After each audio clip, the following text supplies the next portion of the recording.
The 2018 Atlanta Press Club Loudermilk Young Debate Series.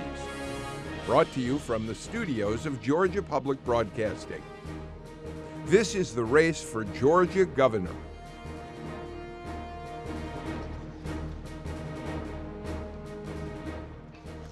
Good evening and welcome. I'm Lisa Ram, Capitol correspondent for Georgia Public Broadcasting. You are watching the Atlanta Press Club Loudermilk Young Debate Series, originating from the studios of Georgia Public Broadcasting right here in Atlanta.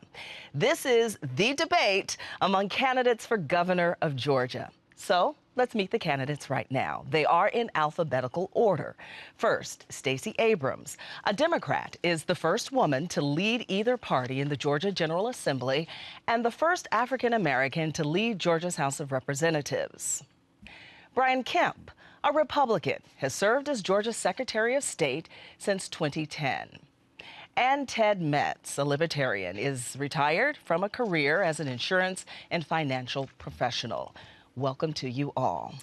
Now, the time has come to meet our panelists. First, we have Greg Bluestein, a political reporter for the Atlanta Journal-Constitution, followed by Elwyn Lopez. She is a reporter at 11 Alive TV here in Atlanta. And Frank Malloy is an anchor at WMAZ-TV in Macon, Georgia. Welcome to you all. Thank you. Are you ready? Yes. Okay. Now, let's get started. For rules on today's debate, please visit the Atlanta Press Club website, atlantapressclub.org.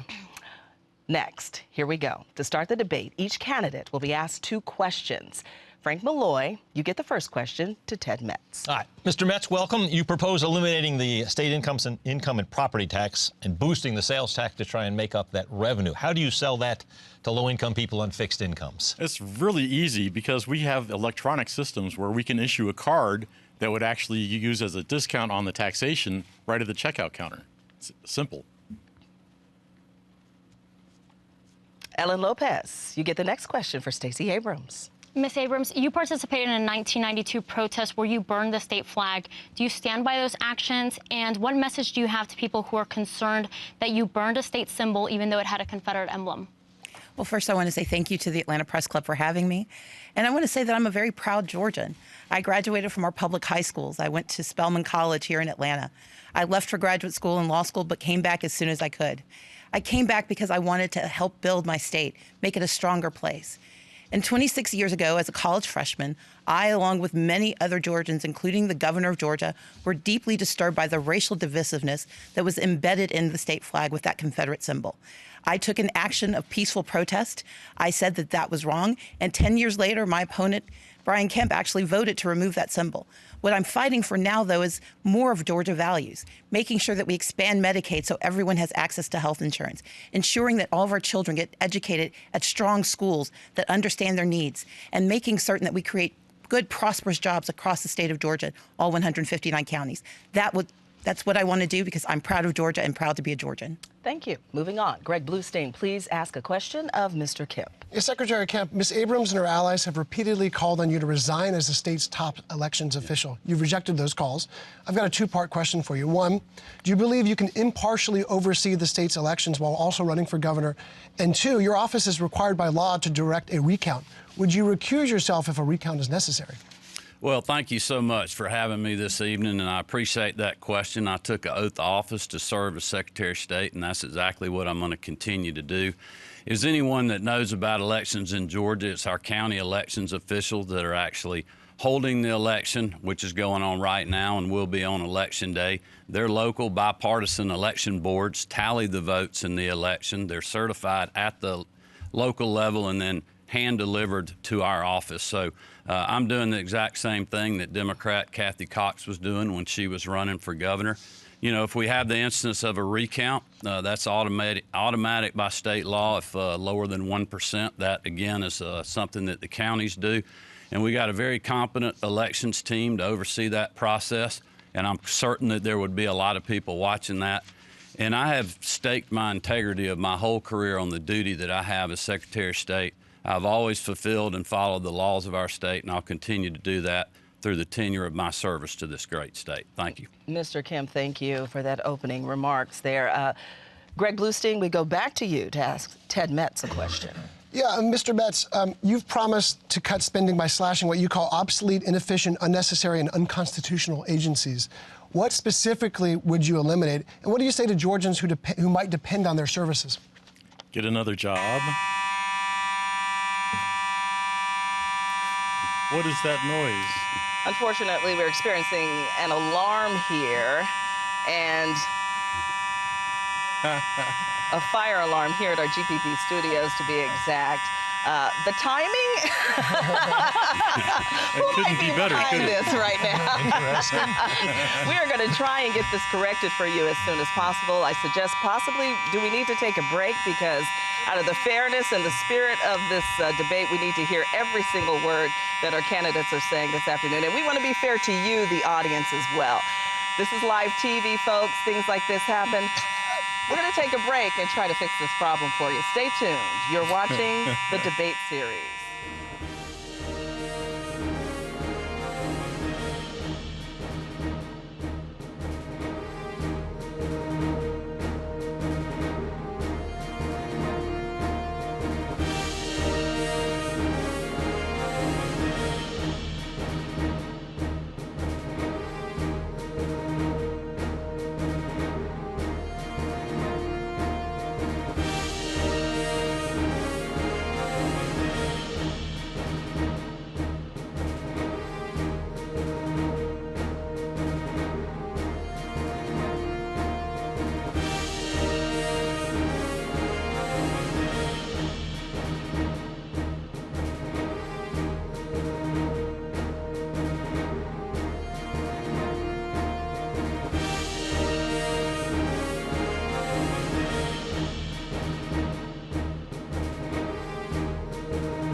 The beauty of live TV. We were interrupted a few minutes ago by a fire alarm. We received the all clear here at the studios. We welcome you back to the governor's debate, a really important and historic and iconic debate in the state of Georgia. We're going to pick up where we left off with Greg Bluestein asking Mr. Ted Metz a question. Take two. Mr. Metz, you've promised to cut spending by slashing what you call obsolete, inefficient, unnecessary, and unconstitutional agencies. What specifically would you eliminate? And what do you say to Georgians who might depend on those services? The services won't be going away. They will just be replaced or transformed into some other, absorbed into another department. We have 13 transportation agencies in 11 counties around the city. we certainly can eliminate some of those, combine forces, and actually improve government and government services with technology, number one. Number two, with efficiency. Number three, with, again, paring down on the number of employed people we have in the government. What are they going to do instead? They're going to find private service jobs. We have a lot of jobs available in Georgia. They can do something different. We don't need to pay them on government salary to do things that are unnecessary. I have a list on my website of all the different things that can be cut, and I would defer people to that to review. Mr. Metz, thank you. Frank Malloy, it is your turn to ask a question of Stacey Abrams. Ms. Abrams, why do you think expanding Medicaid will help people in rural counties who are dealing with hospital closures and severe doctor shortages? And will it even be possible, given that you're going to work with a Republican-controlled legislature? I spent 11 years in the state legislature, 7 as Democratic leader, and I know how to work across the aisle. And this is one of those solutions to a problem that has been plaguing the state of Georgia for more than a decade. Rural Georgia has been losing hospitals at an alarming rate. And because of that loss, we have companies leaving, we have people without access to health care, and we aren't doing the kind of economic development work we can do. With the expansion of Medicaid, we can save rural hospitals, cover more than 500,000 Georgians, and invest in all of those communities to the tune of $3 billion, including the creation of 56,000 jobs, 60% of which are outside the metro Atlanta area. I'm so bullish on Medicaid expansion because I know it works. It's a bipartisan, proven solution that even Governor Mike Pence did in the state of Indiana. Georgia has more rural hospitals on the brink of closure than almost any other state. And unless we expand Medicaid, draw down the $3 billion to which we are entitled, and invest it in Georgia, we will not be able to build the strongest rural Georgia that we need. Ms. Abrams, thank you. Elwin Lopez, you get the final question in this round for Brian Kemp. Secretary Kemp, one of your ads says, reward those who follow the law and pay their taxes, not those who don't. Under DACA, there are people who are living and working in the U.S. There are about over 20,000 DACA recipients here in Georgia. They are paying their taxes but not allowed to go to some of the top colleges in this state. Do you believe DACA recipients who are paying their taxes should be allowed to go to those top colleges with in-state tuition to further contribute to our economy? No, I do not. I've been running my whole campaign on putting Georgians first. I think we need to continue to do that. Unlike Ms. Abrams, who wants to give the Hope Scholarship and free college tuition to those that are here illegally, I think that is the wrong position to go. I think we need to continue to fight for our own people that are our own state, that are citizens of our state, and that's what I'll do as governor. If I may respond. You may have a rebuttal.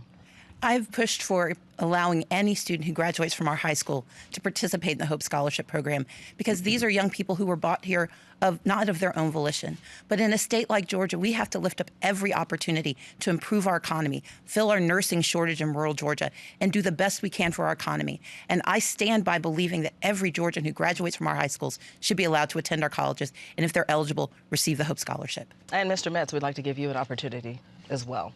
On immigration, I really think that we need to have some sort of a program where people can come in and register to actually be here legally. And I've missed the question, I suppose, but I don't see immigration as a problem as other people see it, because I believe that we need more immigration in America to build the strength of America, to replace people who are not being born in America because we have such a low replacement rate. If we don't have more people in Georgia and the United States to pay into our Medicare and Medicaid system, those systems will collapse. Candidates, thank you. That concludes the first portion of the debate. We call that the easy round. Now it's going to get a little tougher. The candidates will now ask a question to each of their opponents. Now, candidates will have 30 seconds to ask the question, 60 seconds to respond, and 30 seconds for a rebuttal. So by random selection, Brian Kemp, you may ask the first question to Ted Metz. Okay. Well, Mr. Metz, as you know, Ms. Abrams supports a government takeover of health care. It's a plan that will make your current insurance illegal. You will not be able to choose who your doctor is. And in her book, she says you'll have to raise income taxes and cut funding to Medicaid and Medicare to pay for this plan. My question is, what do you think of Mrs. Abrams' health care plan? Frankly, anytime you throw more money at a broken system, it just keeps the system broken and limping along. We really need to completely reform all of our healthcare delivery systems to be more modern, to be to include better patient outcome. We need to make a model where more like a concierge approach to medicine delivery, in that like a healthcare system, when you have a health membership, you actually pay a monthly fee, you get to go to the doctor as many times as you want, and then to cover the catastrophic things, you use a catastrophic insurance, which we can create a Georgia pool for all Georgians to participate in a catastrophic pool. And that way the Band-Aids and sniffles coverage is much more affordable, and the expensive stuff we can cover through a Georgia pool for all people in Georgia. Anytime a candidate is named, it paves the way for a rebuttal. Ms. Abrams, Thank you. Your response. Unfortunately, my opponent, Mr. Kemp, does not have a plan for health care other than saying trust your insurance companies. He has said that he will protect pre-existing conditions. However, his previous record shows that he's voted against those protections. And the Trump administration just yesterday approved the kind of innovation waivers that Mr. Kemp talks about, which include allowing shoddy plans back into Georgia that do not provide comprehensive care. I'm the only candidate with a comprehensive, proven solution that is bipartisan and that will cover 500,000 Georgians and allow everyone to have access to the health care they need. Ms. Adams, thank you. Ted Metz, it is your turn to ask a question to Stacey Abrams. Well, don't I get a response? You may have a rebuttal. I mean, because the rebuttal to the question I answered, correct? Correct. Okay. Well, thank you. As you know, Ms. Abrams' plan will make your current insurance plan illegal. It will not allow you to choose your doctor, and she's going to raise your taxes to pay for it. And if you're on Medicaid or Medicare, this should scare you to death, because in her book, she wrote that she wanted a single-payer government health care plan, and she'd cut Medicaid and Medicare to pay for it. That is going to also cause your taxes to go up. What we need is my health care plan that makes premiums more affordable, lowers prescription drug costs, will help save our rural hospitals, and also I do protect folks with pre-existing conditions. That is just absurd to think that I wouldn't do that. I'm a father of 3 daughters. You are out of time. Important. Thank you for your response. I'm going to reiterate the process we have here, and you are correct. Candidates will have 30 seconds to ask the question, 60 seconds to respond, and 30 seconds for a rebuttal, so excuse me there. Next up, Ted Metz, it is your turn to ask a question of Stacey Abrams. All right, Ms. Abrams, as has been reported in many news media outlets that Secretary Kemp has grossly mismanaged the Secretary of State's office. He said he would lead the charge to replace the voting systems, but never did. He allowed critical elections data to be exposed to the internet, and then also that data was destroyed in an erasure of the voting data. We don't even know if anyone actually hacked it. So the question is, even though that was in violation of Secretary of State retention policies, the question is, did taxpayers spend millions of dollars to defend his office? Do you think that his track record qualifies him to be promoted into a higher office? I would say that Mr. Kemp's record as Secretary of State, as a business owner, and as a legislator demonstrate that he does not deserve a promotion in the state of Georgia. This is someone who has to be held accountable to do his basic jobs. He's been sued by the military for refusing to allow soldiers overseas to cast ballots. He was sued by nonprofit organizations for his failure to process properly thousands of registrations, and a federal judge forced him to restore 34,000 illegally canceled registrations. He accidentally twice released the information of 6 million voters, made them liable for identity theft. And he owes $500,000 to a friend that he conveniently forgets that he owes. I think his record is one that causes great concern to me and to others. I'm running for governor because I have a proven track record of leadership. I have comprehensive plans for the future of Georgia, and I have a record I'm happy to stand on and stand beside. We have to have proven leadership in the state of Georgia that will hold itself accountable and will never have to be taken to court to do its job. Mr. Metz, do you have a rebuttal? Yes, Ms. Abrams, you sort of have similar management problems with your own checkbooks. You know, you're carrying a $50,000 IRS debt. You owe $13,000 in business liens for unpaid unemployment insurance contributions. And you carry this debt while making hundreds of thousands of dollars annually and even lending your campaign $50,000. If you can't manage your own finances and pay your own creditors, can you be trusted to manage the state budget? Given that he invoked me in his rebuttal, if I may respond. I very proudly take care of my parents, my niece, and my grandmother. I know that you can defer your taxes, but you cannot defer cancer treatment payments for your father. I owe taxes to the federal government, and I pay those taxes. I'm on a payment plan, I am current, and I have never walked away from my responsibilities.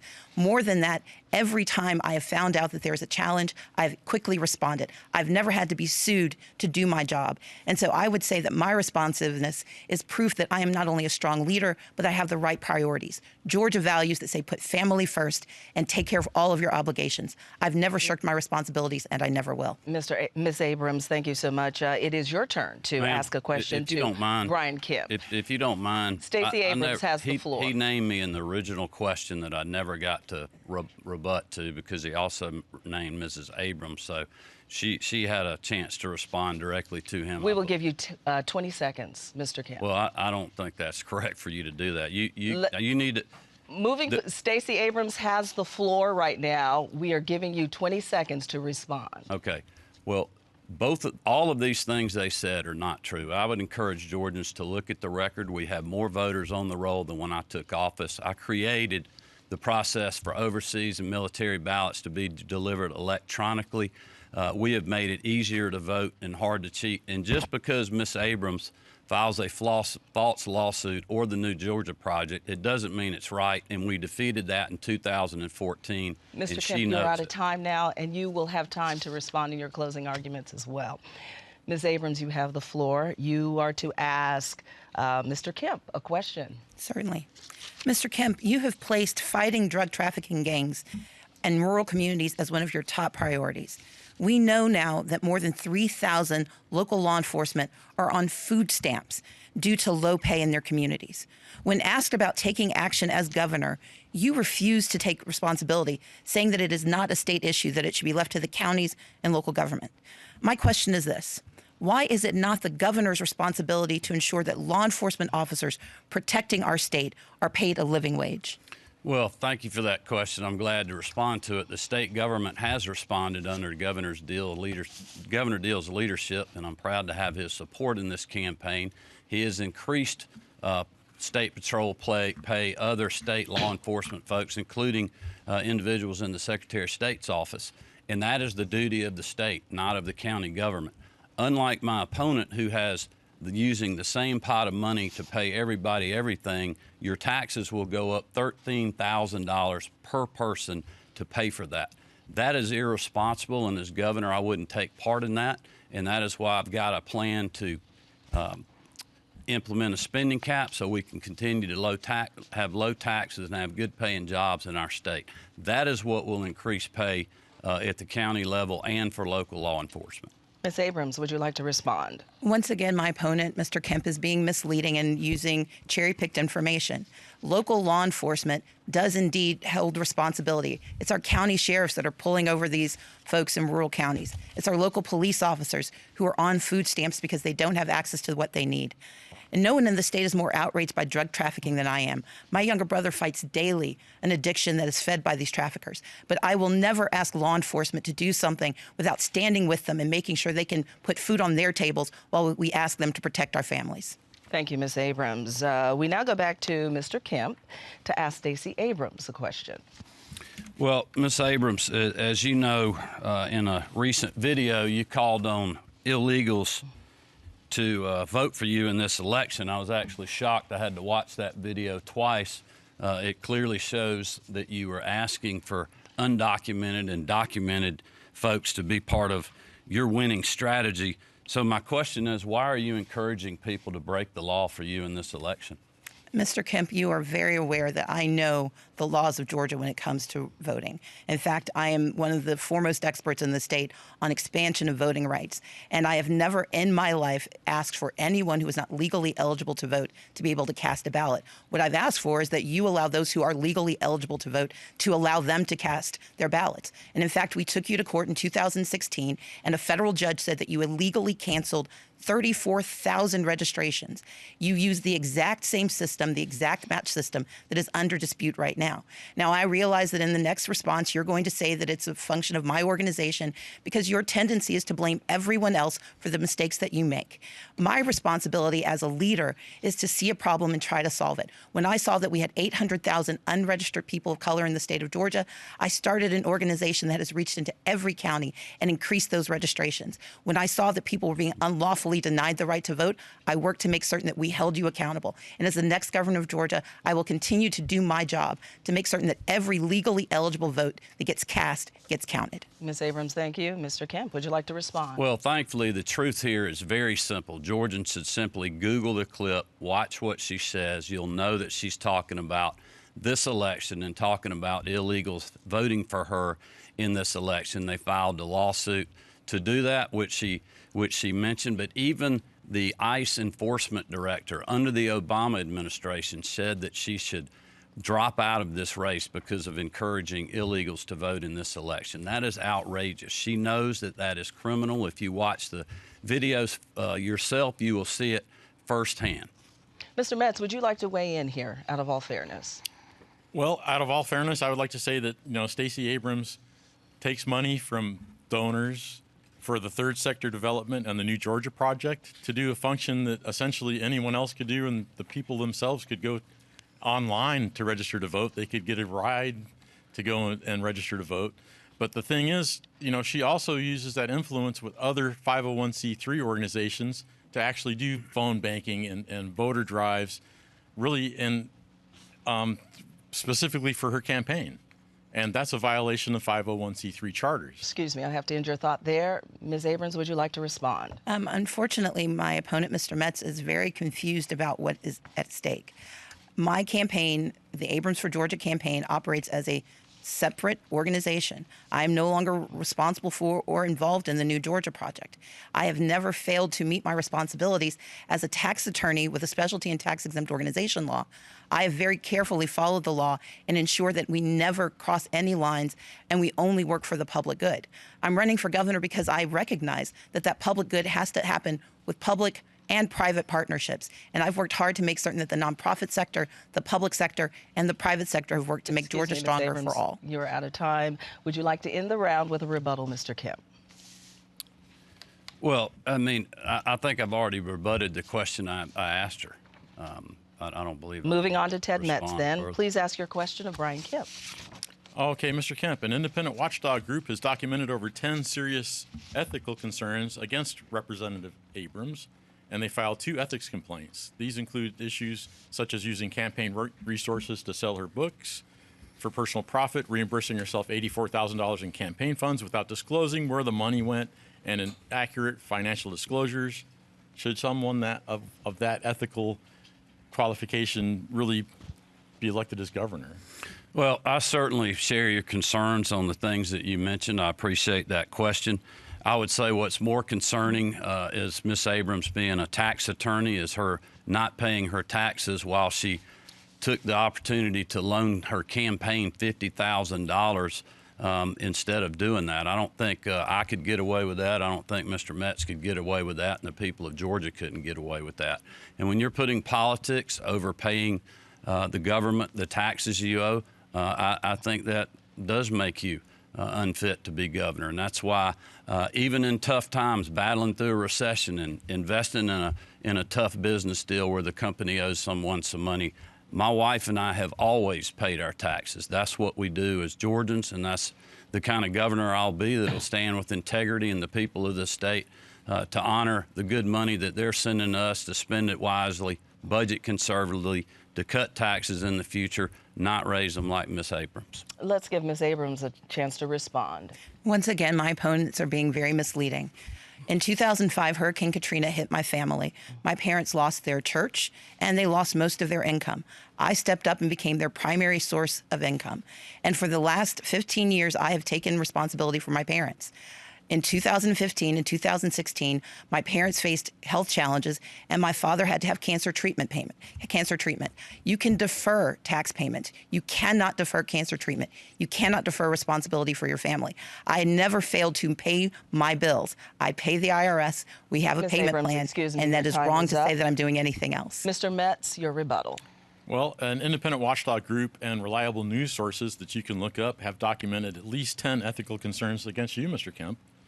You used official Secretary of State website and mobile app to promote your campaign website. You reneged on your $700,000 loan and your personal guarantee, and you're being sued over it. And there's probably 13 other lawsuits that you're currently being named in. If you won't pay what you're, even you won't pay even though your net worth is many times more than the amount that you owe. And those 10 ethical violations Mr. Metz, should also ask your question. disqualify you. Well, I think that was his would you like to respond? Well, I think that was his That rebuttal. was my rebuttal. I'm sorry. Yes, Mr. I would Kemp, like. would you like I to would like to respond? respond. That's absolutely ridiculous. The many things he said. I've had a great track record of being in the private sector for 30 years. I've had the opportunity to serve in the legislature with distinction, even working with Mrs. Abrams, and she knows that full well. We've got a great record in the Secretary of State's office. Despite the mistruths that have been spoken tonight, we have more people on the rolls. I created online voter registration in our state where you can register to vote 24 hours a day, 7 days a week, something Ms. Abrams voted against.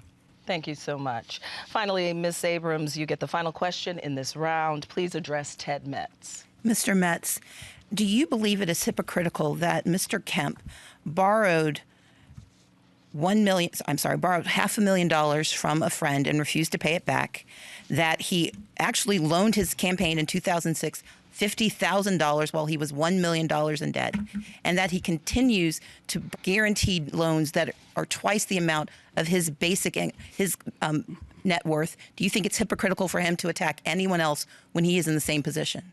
It is hypocritical, and it's also hypocritical to be in government to promote yourself, to be self-aggrandizing and self-enriching, and nobody gets rich in politics unless they're a crook, according to Harry Truman. It seems like we have a lot of issues in government where people are using their positions to get rich and enrich their friends, and that's got to stop. Ms. Abrams, would you like to? I think that Mr. Kemp has unfortunately created a narrative that is incomplete and inaccurate. He loaned his campaign $50,000 in 2006 when he was $1 million in debt. 91 times he told the courts that he does not owe $500,000 that he clearly owes. And this is someone who takes credit for more people registering to vote, despite the fact that he purges voters at a regular interval. We have more people in Georgia. That's why we have more voters. And I voted against the voter registration, the online registration system, because the Republicans were trying to hide judicial elections, and I thought that was unfair and wrong. Thank you. Mr. Well, I'd like Kemp, to you are respond, going please. to end this round Absolutely. with your rebuttal. I have paid my taxes when they were due, unlike Mrs. Abrams, in some very tough times. The company owes the individual on the loan, not me. I haven't been, that was a company debt, not mine personally. It was an investment I made on 8% of that company. After 30 years in business and fighting through the recession, I'm proud of that record. No one has made it easier to vote and harder to cheat in our state. And it's really outrageous that while we're talking about all these voting issues on both of these folks up here, I've actually taken the lead on these issues. Mr. We're Kemp, having record turnout thank you. right now. You are out of time. I told you this round was going to be a little tougher. That concludes our second round. For those of you just joining us, this is a debate between candidates for governor of Georgia, and we want to thank you so much for joining us. We will now go back to the panel to ask questions to the candidates of his or her choice until we run out of time. As a point of moderator privilege, I may also ask questions, and I will determine when a rebuttal is appropriate. So we are ready for our last and final round here.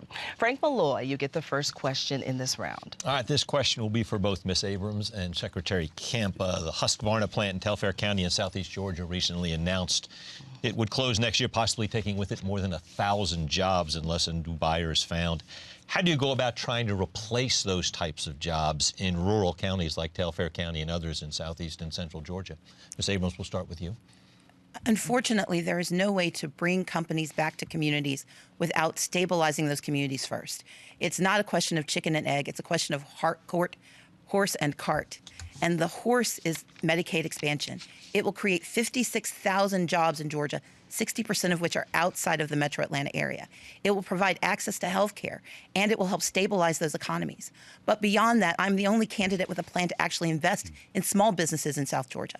I believe that we should create a $10 million small business financing fund, which will help small businesses get the capital they need, both those that are starting up and those that wish to expand and add a couple of new folks. We have to invest our dollars in our communities. Unfortunately, my opponent has scoffed at the notion of taxpayer investment in these communities, although he borrowed $3.6 million, signed for a federal loan for his company. I don't understand why it's right for him and not right for the rest of Georgia. Secretary Kemp, your response to the question about trying to Well, replace jobs? I appreciate the answer, but expanding a broken government program is no answer to solving the problem, nor is taking $10 million of taxpayer money and start loaning it out. The government, I can assure you that small community-based banks know full well how to loan money out to hardworking Georgians better so than the government. That is why I have a plan to strengthen rural Georgia. I've been to all 159 counties, and I know how to create jobs. I've been doing it for 30 years. And expanding government programs is not the way to do it. Our workforce is leaving those areas. They're aging out. Young people are leaving. What we need is a governor that's going to fight for opportunity in rural Georgia. No one has done that earlier and quicker than I have with our plan. And people know it because we've been working with all those counties as Secretary of State when we've been creating access for voters and easier ways for people to register to vote. That is a record that people in rural Georgia can trust. Mr. Kemp, thank you. Mr. Metz, we want to keep you in the discussion here. Do you have a response? Do you have any thoughts? I certainly here? do have a response. I mean, the obvious answer is we are an agricultural state and we need more agricultural products. Industrial hemp is a product that can create jobs in Georgia and create prosperity. There are 25,000 different uses of industrial hemp, from fiber to food to fuel to industrial chemicals. Anything that oil can do, hemp can do in a carbon negative fashion. We could actually reduce the carbon problem we have with global warming by using hemp to suck the carbon dioxide out of the air. There's a lot of things we can do with industrial hemp. The World Health Organization has called for replacing Similac and other soy-based baby formulas with hemp. 8,000 pounds of seeds can be produced from 1 acre of industrial hemp, and that can go right into baby food, which is a much better protein complex, much better carbohydrates, much better omega-3 fatty acids. I mean, everything can be done with hemp. Mr. Metz, thank you. Elwin Lopez, it's your turn to ask a question tonight. Secretary Kemp, the DEA considers Atlanta to be a main hub for Mexican drug cartel operations. You've said that street gangs and drug cartels are a huge issue here in Georgia and that you have a plan to keep families safe from this. Former Secretary of State Rex Tillerson said last year that we Americans are the market for those drugs. The demand for those illegal drugs is here in the United States. What programs, if any, will you put in place to reduce the drug demand here in our state? Well, as you know, I've been talking about that issue. I'm very passionate about it. As a father of 3 teenage daughters, I'm seeing it every day with school-aged children, folks that are in college, hardworking Georgians. The drug epidemic is facing all of our state. It doesn't matter what demographic, what area of our state, and I plan to do something about it. I've got 2 plans to go after drug cartels and street gangs, and I'll also work with our local law enforcement and prosecutors. And no one has taken the lead on this issue. We've got to raise public awareness. I want to work with Attorney General Chris Carr to create a strike force as well to give counties that don't have resources to go after drug cartels and gangs what they need to solve that problem. Unlike my opponent, Mrs. Abrams, who has voted against increased penalties for law enforcement, she's not going to stand with them, and I will, to fight this good fight. Ms. Abrams, a 30-second rebuttal. Mr. Kemp has praised a bill that was passed to fight gangs as the strongest in the nation. I helped pass that bill. I'm the only candidate here who actually worked on a gang task force as a college student because I'm very familiar with the challenges not only of gang violence, but also of the drug epidemic. I have a younger brother who grapples with drug addiction, and that is why I'm not only bullish on public safety and investing in our local law enforcement so they can do their jobs, we also have to create a network of mental health and substance abuse treatment, which can only be done through the expansion of Medicaid, especially in our rural communities that need it desperately. Thank you so much. Greg, you've been waiting patiently over here. I know you have a loaded question.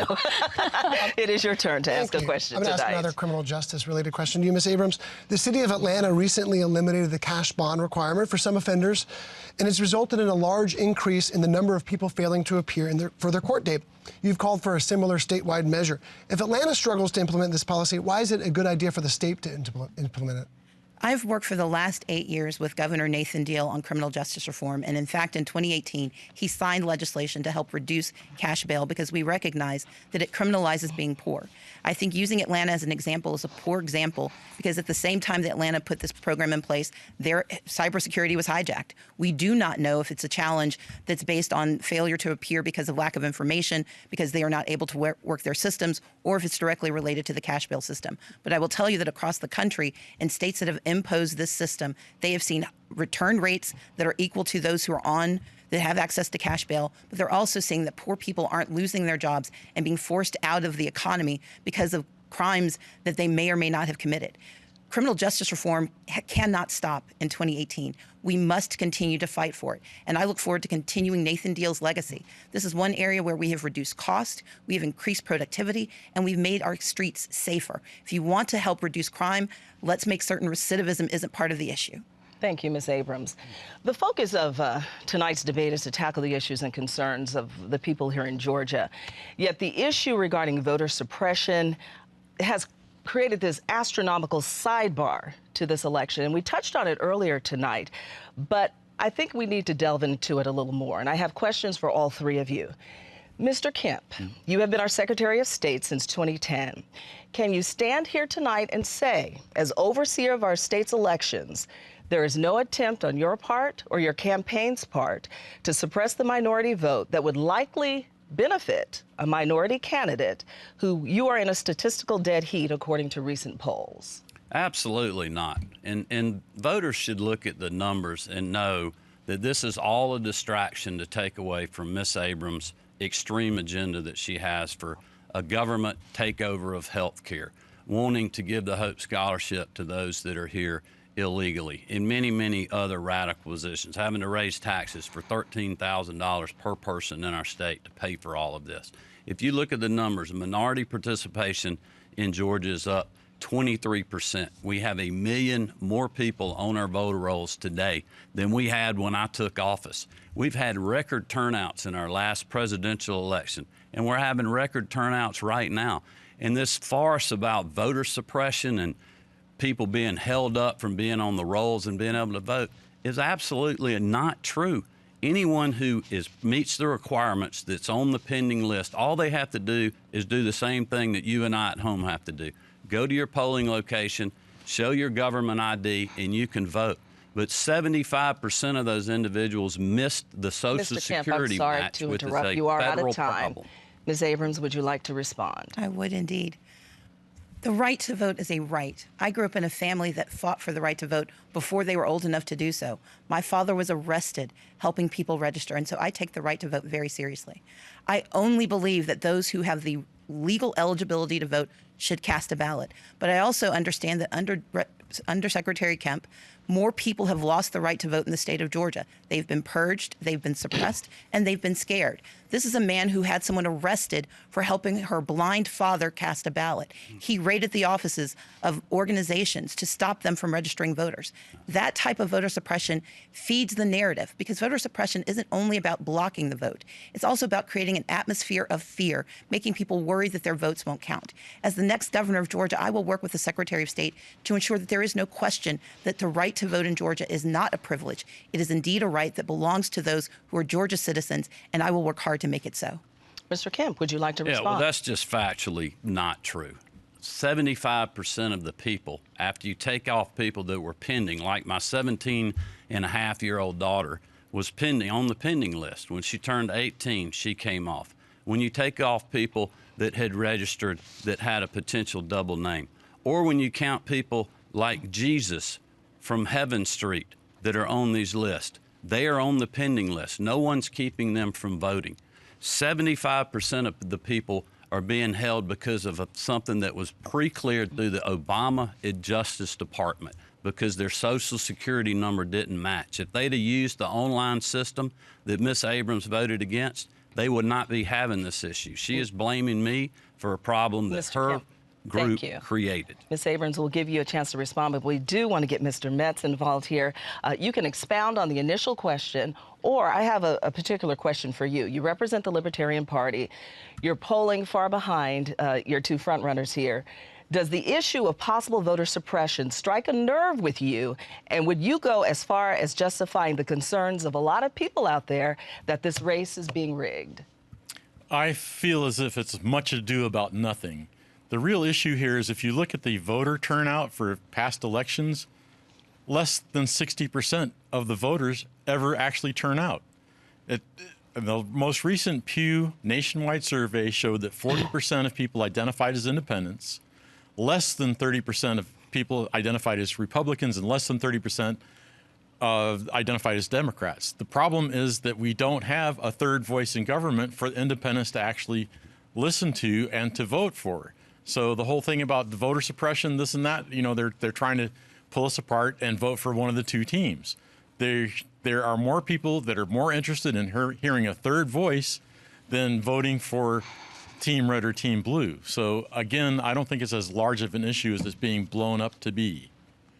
Lastly, I promised questions for all of you. Ms. Abrams, this one is for you, and you can expound on that while you're answering this. But the pending applicants, the 53,000, still have an opportunity to vote by law once their information is cleared. Do you trust that process? And if not, how will you seek immediate intervention since your campaign stands to lose the most? I begin by saying this. I believe anyone who has submitted an eligible registration form should try to vote. If you're on the pending list, absolutely go and cast a ballot. But the reality is voter suppression is not simply about being told no. It's about being told it's going to be hard to cast a ballot. And that's the deeper concern that I have. Because under his 8 years of leadership, Mr. Kemp has created an atmosphere of fear around the right to vote in the state of Georgia. I've worked hard as a leader in the state. I did not vote against online registration. I voted against hiding our judicial elections in primaries, which is what Republicans were doing to reduce turnout. I have voted for absolutely protecting the right to vote and expanding that right to vote. I did it not only as a legislator, I did it as a private citizen who raised money to make certain that the least likely voters would have an opportunity to have their voices heard. And I stand by that work. And a federal judge held Mr. Kemp accountable for the exact match system in 2016. That is the same system we're debating today. Whether it's 53,000 or 5,000 or 5. Abrams, if even 5 Georgians are being denied the right to vote or afraid of the right to vote, then we are not doing our job as the guardians of the public trust. Mr. Kemp, 30 seconds. Yeah, no one's being denied the right to the vote. It's never been easier to register in our state. If Miss Abrams folks that she's registering with paper applications had used the online system and were using their state-issued ID or their Georgia ID, they would not be having these problems. The reason they're having these problems is because her canvassers didn't fill the form out correctly. They couldn't get the last 4 digits of the Social Security right. That issue was pre-cleared by the Obama Justice Department. If you want to blame somebody, blame President Obama. We are following the law in Georgia. This has been going on for 50 years, and that is why we have a record number of people on the rolls. There's 7 million people that have correctly filled the form out, and she's blaming me for a few that couldn't do that, or they simply don't exist. 14% of these people are held over from 2014 when she accused me of doing something. We went to court, and we won on all 10 counts. Out of fairness to our other panelists, they have questions as well. We're going to continue with them. If I may ask, he did 30 seconds, please. Very quickly. First and foremost, in 2014, what the judge said was not that he acquitted Mr. Kemp. What he said was that there was no legal basis because he had no obligation to actually do his job in a timely fashion. That's because in the state of Georgia, you are not required to timely process applications. And it's very misleading to suggest otherwise. But the larger issue is this. Online voter registration works in communities that have broadband. Going back to Mr. Malloy's question, one of the things I would do is expand access to rural broadband because you can't do online voting in communities where you can't get access to a cell phone or to a computer. Thank you very much. We'll continue with Frank Malloy.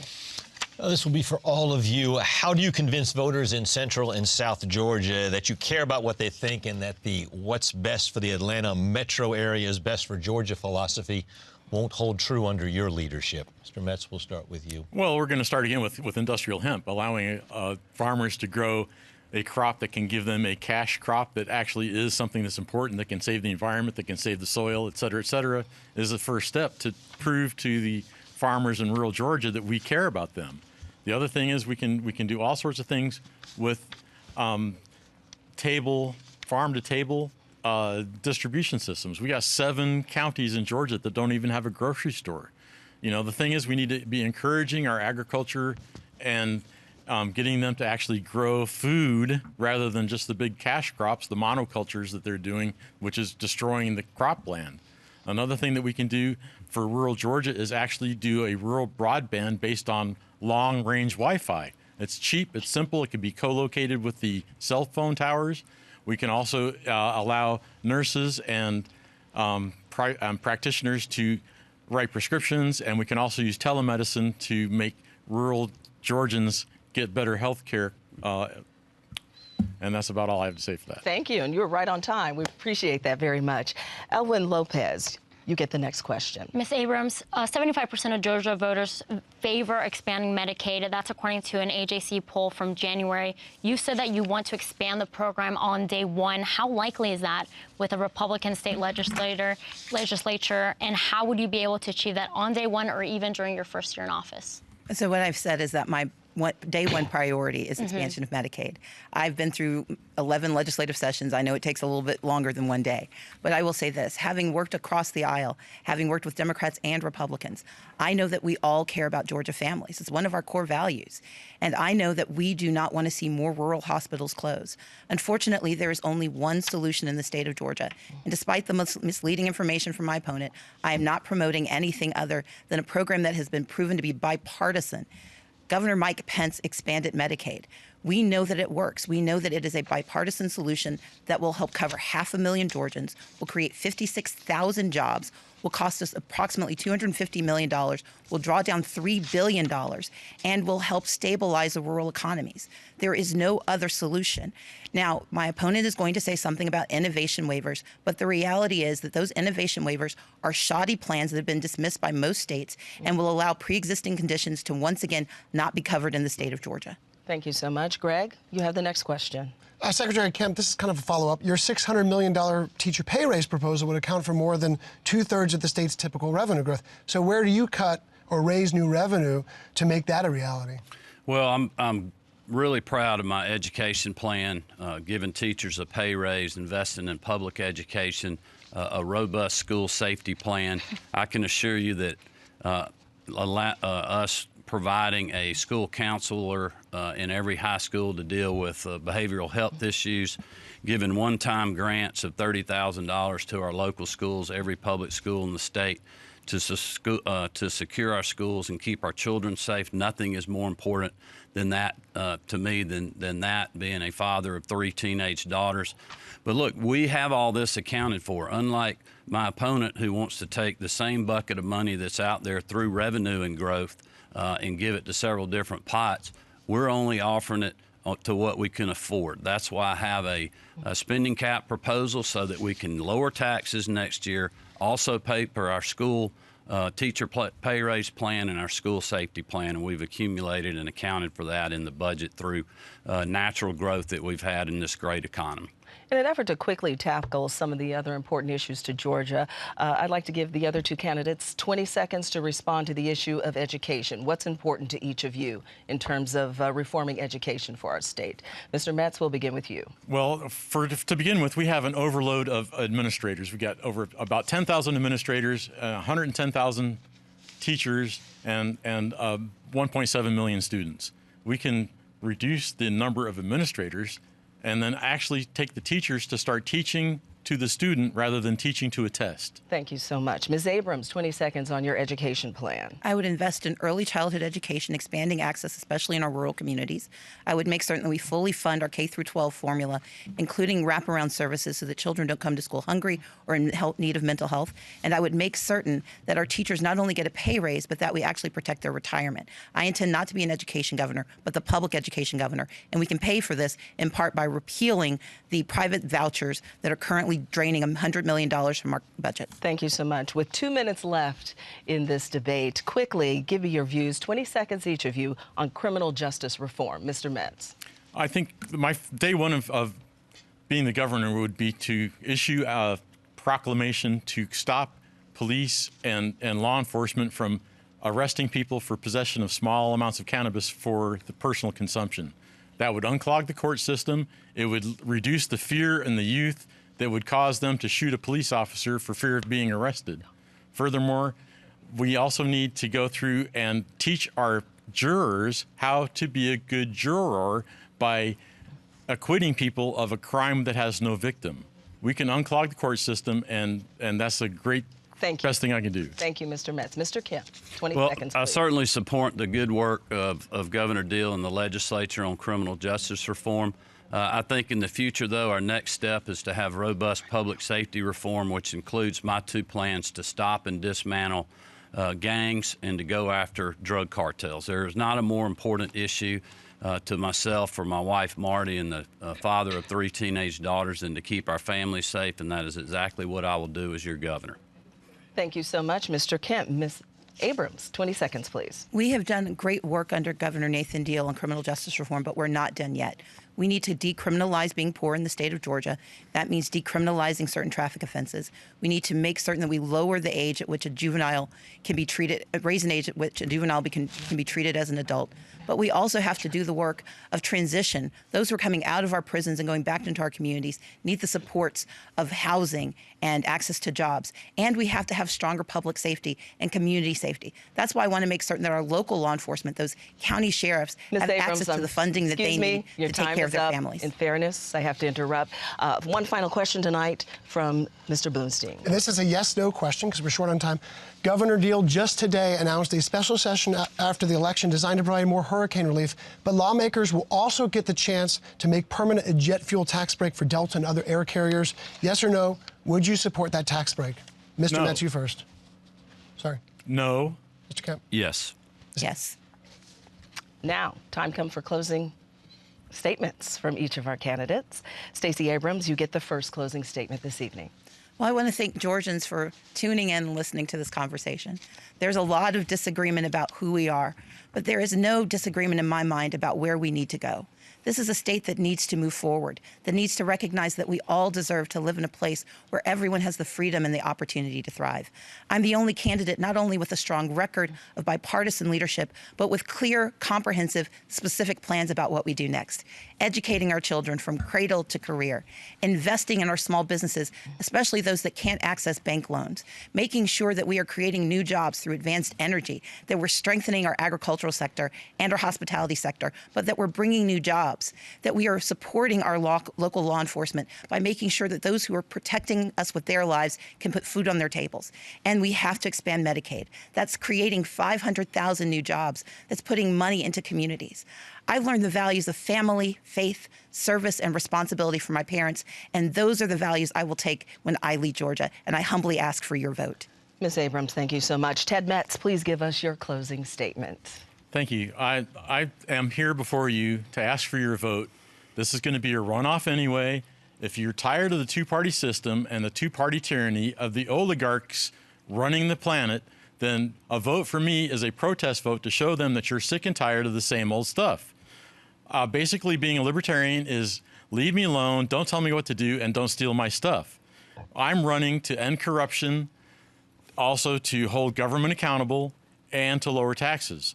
There's lots of ways to do that by stuffing government back inside of its constitutional constraints. Many people have forgotten that the Constitution is about holding government accountable to a small group of functions, which include an equal playing field, making sure that everyone has equal protection under the law, as well as providing protection for our property and for our happiness. And we don't get that out of government anymore. Government is in everything that we do, and everything that we do has to have permission from government. It's time to stop.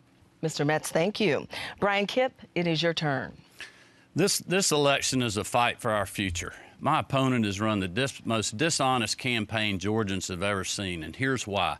She's lying about my record to hide her extreme agenda. She wants higher taxes, bigger government, a single-payer, radical government takeover of health care, and those are her moderate positions. She also wants to give taxpayer benefits, welfare, and free college tuition to those here illegally. And she's even asking illegals to vote for her in this race. Not even California is that liberal. But with your vote, You can end this craziness. And as governor, I'll invest in public education and give teachers a raise. I'll cut taxes and lower health care costs. And I'll continue to streamline government, fight for our conservative values, including our Second Amendment, protect the Hope Scholarship, and keep our classrooms safe for our children. This race is about the soul of our future, and I'd be honored to have your vote. Thank you to all of you. You can exhale now. We got through the hour. Everyone give yourselves a round of applause. That concludes our debate. We'd like to remind voters that Election Day is Tuesday, November 6th, and early voting has begun. Our thanks to the candidates and to the panel of journalists who took part tonight. I want to thank you. I would also like to thank the Atlanta Press Club and Georgia Public Broadcasting for arranging today's debate. For more information on the full schedule of general election debates, please visit atlantapressclub.org. This debate will be archived there and on Georgia Public Broadcasting's website, gpb.org. The Atlanta Press Club and Georgia Public Broadcasting lost a longtime member of the debate series family. This happened in July. Tom Crawford reported on Georgia politics for more than 3 decades and was considered the dean of state capitol journalists. We dedicate tonight to him. I'm Lisa Rayam. Thank you so much for joining us for the Atlanta Press Club Loudermilk Young Debate Series. Have a wonderful evening.